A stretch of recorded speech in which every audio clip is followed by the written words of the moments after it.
YouTube, what is going on? Hope you're having a great day. Thank you for stopping by, and welcome to the first video on this channel, Courtside Perspective. Figure I should start this off by explaining who I am. My name is Mike, and I am an avid NBA fan, and I watch way too much basketball. And today we'll be talking about the 2021 NBA free agency on the first day. I want to start off by talking about the first deal of the day that was leaked.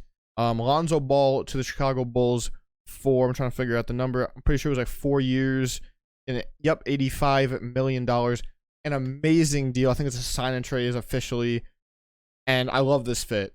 They got to keep Kobe White in the deal, and now you have Lonzo, Zach LaVine, and Nikola Vucevic, a great trio moving forward, and the Bulls are definitely going to be making a playoff push, hopefully. Like, that's their goal at least. And they did make some more moves, which we'll get into later. Also, you see some other moves that dropped immediately. Tim Hardaway Jr. for 4 years for $74 million. And as a Clippers fan, that man's got a torch. Him and Luka basically themselves pushed that thing to 7 games, and he's worth every single penny. A lot of people were questioning that, you know, after the contract he signed in New York. People were thinking he was kind of trash, but that everyone knows that's kind of bullshit. And he got his new contract that's fully well deserved. Trying to figure out what the exact order was when I talk about this. I think we'll only talk about some of the major moves. Like obviously the big one, Chris Paul, 4 years, $120 million. That'll have him basically being paid $30 million at his age 40 season. And I love Chris Paul, so just know that when I say this. I didn't really know it was going to be possible for him to sign a contract that's worse than the first one, like his previous one. And in all fairness, this last one we thought was going to be terrible. The Rockets called it the worst contract in sports and thought it was untradeable. And he proved us all wrong. You know, he got to the finals in the last year of it before obviously declined the player option. But 4 years, $120 million, it's going to pay him till he's 40 is a lot of money. And I mean, I saw this tweet from KOT for Q that basically says the front office's idea of going into this is we'll pay you for hopefully 2 more elite years, and then we'll eat the money for assuming 2 bad years as you age. So they're just hoping they get 2 more good years out of him as they continue to contend. It's also after midnight. I'm kind of surprised we haven't heard anything about a DeAndre Ayton extension yet, as Trae Young and Shea just signed their extensions. Trae for 5 years, $207 million. And Shea, it's like 5 years, 170 or something like that, with incentives for both of them. The next big money move, other than those two, because obviously those are like the big one. Like those are the massive ones when it comes to extensions, because those obviously got 200 mil. You have the Jimmy Butler extension that'll be paying him pretty much $50 million when I think he's 36 years old. Which I love Jimmy Butler, and the Heat are all one of my favorite Eastern Conference teams, and that's going to be a tough pill to swallow in a couple years. But if you're the Heat, you can see it as, well, we're trying to compete right now, and whatever happens, happens. So, you know, it's worth doing. And Jimmy screams Heat culture, which also brings me into the next point of Kyle Lowry, 3 years and $90 million. Same thing. You know, that man is 35 years old, but we're trying to contend right now. Bam's contract is about to kick in. Let's go for it. And then not only that, they bring in championship mentality with a leader and Kyle Lowry. That's one good point guard. That team's going to be great defensively. Another move that the Heat made, Duncan Robinson, 5 years and $90 million. And the thing is with this one, he is worth every single penny. By the way, anyone that doesn't know, I highly recommend checking out his podcast, The Long Shot. It's phenomenal. But he is worth every single penny. In a league that's moving towards shooting, it is not going to be cheap. We saw the Davis Bertans contract last season. Duncan Robinson's is even higher than that one. I think they said it's the most guaranteed money for an undrafted player in NBA history, and good for him. He wanted to stay in Miami, and he got that. He got to stay in Miami long term, and he got it. He deserved to get paid, and he got it. Some other big deals in here. Oh yeah, the Jared Allen deal, 5 years, $100 million. Some people are calling this an overpay, and I don't really understand that personally. I had him getting 4 years, $80 million, so basically the exact same thing, just add another year on it. It's pretty standard, honestly. You got a starting level big man, great rim protector, good rebounder, $20 million.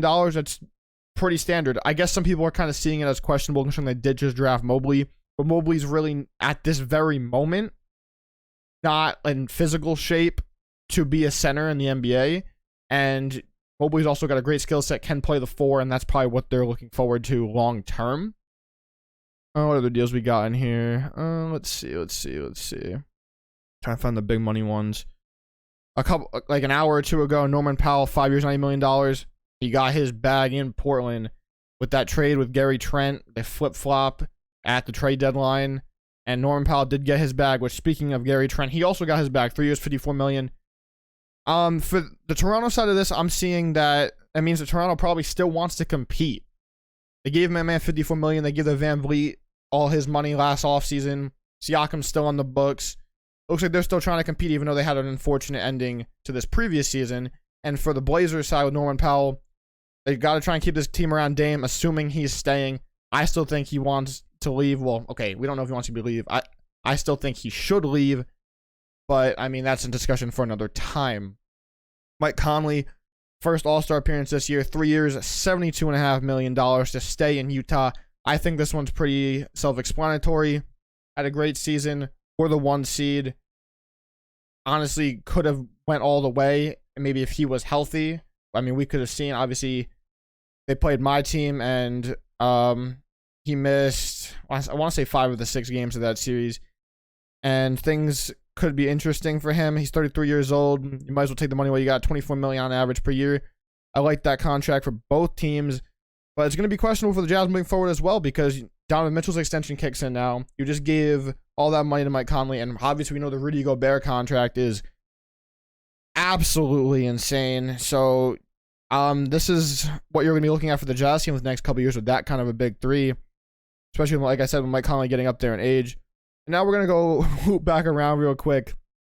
I opened it with the Bulls, and I got to go they made a move for 3 years and $37 million to bring in Alex Caruso. Or, sorry, 4 years, $37 million. This one, whenever, me and my boy were in Discord whenever the tweet came up. And this one kind of interests me, because I definitely did not even remotely expect Alex Caruso to be A, leaving the Lakers, and B, getting $37 million. I'm liking the way the memes are coming along, you know, the meme of like MJ transforming into Caruso, best bald player of all time. But Alex Caruso is a great defender. Should be a great bench piece for them. But I will say, even though I like Alex Caruso as much as the next guy, $37 million is definitely a little steep for him. But we'll see how that contract plays out going forward. Guy got paid, and plus he's a fan favorite, so who's really going to complain about that? Speaking of fan favorites, Derrick Rose going back to the Knicks. I want to see him in Chicago go home, but nah, I'll take him back on the Knicks. 3 years, $43 million. That one's a steep one as well, which the Knicks definitely made some steep moves here with the money. 3 years, $43 million, $14 million per season, and he's 32 years old. This is going to be a questionable one moving forward. This one's going to be interesting because, as I said, he's getting up there in age. He did have a great bounce back season, and he's definitely been on the comeback the last couple of years, but how long can he keep it up, I think, is a question that a lot of people have right now, and some people are believing it's kind of an overpay for that very reason, especially because you kind of drafted quickly last year. You also drafted another point guard this year. I mean, is Derrick Rose your starting point guard of the future? I have to assume probably, unless you're going to pay him that money to be sixth man. I don't really remember what he played this year for them. I think he kind of did back and forth. Now I'm going to talk about the other Knicks big deal, because they had some small deals with Nerlens Noel and stuff like, and Alec Burks and stuff like that. But the other big deal was the Evan Fournier contract. When this one popped up on my phone, I was absolutely mind blown. 4 years, $78 million. Yeah, I don't know the thought process behind this one. What the Knicks' goal is long term. Same thing with the Derrick Rose deal. I don't know if it's just to be, a fun playoff team, and that's kind of their goal. Got playoff basketball back in the Garden this last offseason. So I don't know if that's their goal, is just to keep going with that, maybe be a middle of the pack Eastern Conference team. But $78 million is a lot of money for Evan Fournier. especially with the production he provided in Boston after the deadline. This one kind of blew my mind. To me, this is probably the biggest question mark deal of the free agency period day one. It's just so much money for this guy. I like Evan Fournier, but this one is definitely a little bit out there. Let's see, what's the big one I'm missing on? Rashawn Holmes just signed like an hour ago, 4 years, $55 million. Like this move for the Kings, but they're kind of holding a lot of centers hostage over there in Sacramento. He's re-signed Holmes, traded for Tristan Thompson, also signed out Alex Len somewhere down here. I can't find it on the list, but you signed him down here. Oh yeah, it's down here. 2 years. Money hasn't been announced yet. And you also have Marvin Bagley, who you're kind of playing the 4 and the 5, but you have been shopping him around, and he's also a restricted free agent this offseason. No, he's not. Yeah, no, he's not. Next offseason, but it's in the last year of his deal, so it might be looking for. They said they're looking for a trade partner for him because they're looking to go in a different direction, which I can't blame him. Definitely a questionable pick there, as we all know, and I can't say that's entirely his fault because it's also been a lot of health concerns. We haven't seen him on the court enough, but opposed to the guys that went after him, definitely up in the air at this point. Devontae Graham got signed and traded to New Orleans about an hour and a half ago for 4 years, $47 million contract, which for me as a Clippers fan is kind of big because there was rumors that if they missed out on Kyle Lowry, they would be then going in for Reggie Jackson. But as we know, that deal pretty much puts that to bed. Hopefully Reggie Jackson comes back to my Clips. But yeah, Devontae Graham, it's a good move. Is it a full replacement for Lonzo Ball? Definitely not. I got to assume he's probably the starting point guard next year, unless they do somehow still run him as a sixth man like the Hornets were doing. But for $47 million, I'd be kind of surprised if they did that. I think they said they traded away their lottery protected first in the 2022 draft, which is kind of interesting because that means they're going all in and hoping that they can make the playoffs this year. So the pick conveys to unprotected in 2023. Doug McDermott got 3 years, $42 million from the Spurs. That man was hooping in Indiana in the play-in game. And gotta love Dougie McBuckets, man. Earned his money and how he's gonna go make it for Greg Popovich. Kelly Olynyk, aka Prime Hakeem Olajuwon, after he got traded to the Rockets, decides, no, I'm gonna go to Detroit for 3 years and $37 million. Back-to-back off seasons now, where the Detroit Pistons gave a lot of money to a starting / backup center quality player. Last year was Mason Plumlee. Now it's Kelly Olynyk. But I saw a KOT for a cute tweet again that basically said, I'm not going to question the Pistons offseason this time because it kind of came back to bite me in the ass last time.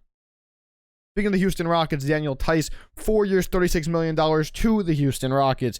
This one also kind of surprised me. $9 million per year. It doesn't really sound that bad when you look at it that way, but to be paying Daniel Tice 4 years for that, he'll be 33 years old.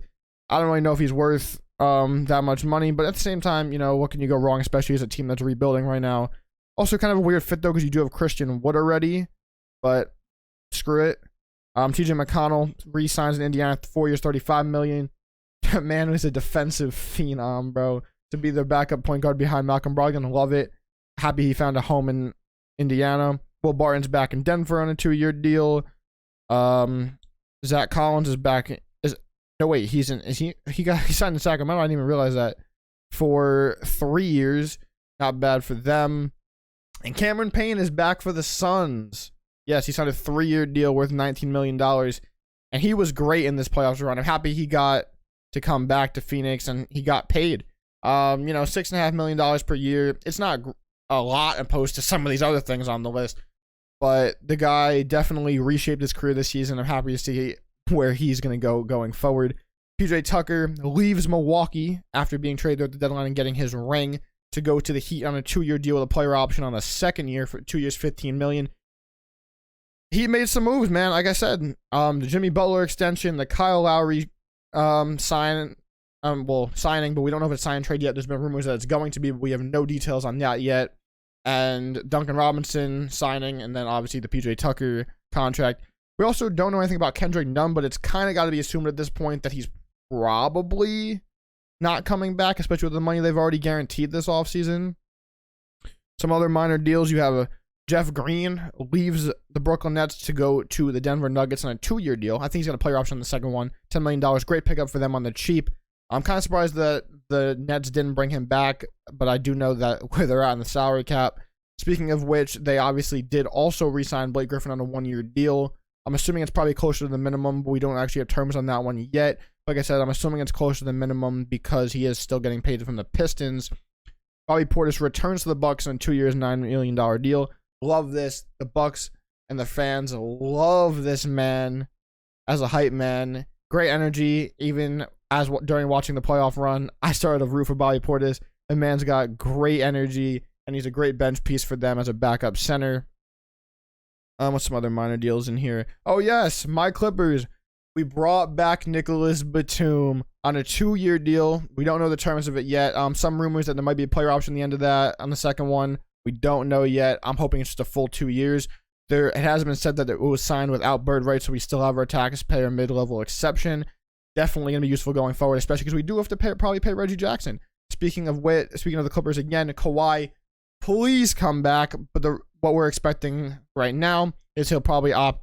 Well, he already did opt out. Sign a 1+1 opt out at the end of next season and sign a 5-year, $235 million supermax for his 10-year veteran deal.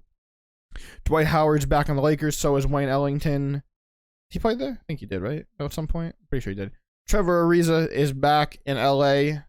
They're getting pieces for the Lakers, but they're all on minimum deals because they really don't got the cap space. My guy, my GOAT, Boban Marjanovic, the profile picture of this channel, is back in Dallas on a 1-year deal for his now going to be, I think it's 3rd season in Dallas. I'm happy my man got a job. He has to stay with Luka together. And I like watching the Instagram posts of Luka and Bobby. Yeah, down here again, we have Alex Len bringing that back up, where Sacramento's got mad centers at the moment. Solomon Hill back in Atlanta on a 1-year deal. Austin Rivers is back. Let's see what else. JaVale went to Phoenix. Yes. A new backup center for the Phoenix Suns, the team that made it the Western Conference Finals and won the Western Conference and lost to the Bucks in the finals. They get a new backup center. I'm obviously backup center because DeAndre Ayton used him probably as a mentor, and he bringing that championship mentality. And he's looking for another ring, joining up forces with the Chris Paul, D Book, and DeAndre Ayton out in Phoenix. I think that's pretty much all the major deals. I'm probably going to be missing something pretty obvious that's going to kill me later. Just looking at it on the list, I went over all of these. Did I talk about every deal? Like, pretty much most of them. Skipped over some of them, like, you know. So I wasn't going to talk about it, might as well. The Nerlens Noel and Reggie Bullock going back to the Knicks. Good they get their rotational pieces back. Love that for them. Anything else really of interest? I mean, there's obviously some smaller deals in here, but nothing crazy. We obviously, and you know, what's also insane is we are now, 7.5 hours into free agency, and we know nothing from Kawhi, which isn't surprising because he said he was going to take more meetings. Know nothing about DeMar. Otto Porter Jr. is still listed as nothing on this list, but there's been rumors that he took a minimum to go to the Warriors. I don't know how true that is. Joel Depot, we know nothing about. D. Schroed, we know nothing about, but we know that man still wants a ridiculous amount of money. Kelly Oubre, nothing. I saw some tweets that there was reports about him maybe to the Pistons, but that's all been said to be untrue. This hasn't updated, but Spencer Dinwiddie has agreed to go to the Washington Wizards. We do not know if it's a sign and trade at this time or if he's just signing outright. I'm pretty sure it has to be a sign and trade because I think that's the way the cap situation would work for the Wizards. But him and Bradley Beal are going to be the Wizards' new 1 and 2 duo. Hoping to see he comes back strong from his ACL tear. Let's see what else we got in here for other players. Carmelo Anthony's got some interest from the Lakers. Reggie Jackson's on this list. Like I said, Clippers, please bring him back. Jonas Haslam, I think we can all assume if he's still playing next season, he's going to be in a Heat jersey without literally any other option. But yeah, I think that's pretty much touched on every major deal and even some of the small ones.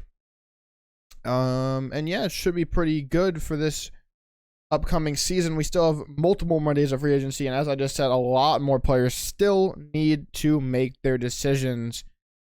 But yeah, those have been my thoughts on day 1 of 2021 NBA free agency. I will be doing these talking, sitting down, opinion videos well more often, especially when the season comes back, talking about the games that went on maybe a weekly or nightly basis. But if you do enjoy, make sure you hit that subscribe button so you can see more content from me here at Courtside Perspective, and make sure you hit that like button so I don't let you mess with the video. And I'll see you guys next time. Also, let me know in the comment section what your opinion on some of these deals are. If there's some things you disagree with me, I'd love to have a conversation in the comments. I'll see you guys next time. Thanks for stopping by. Peace.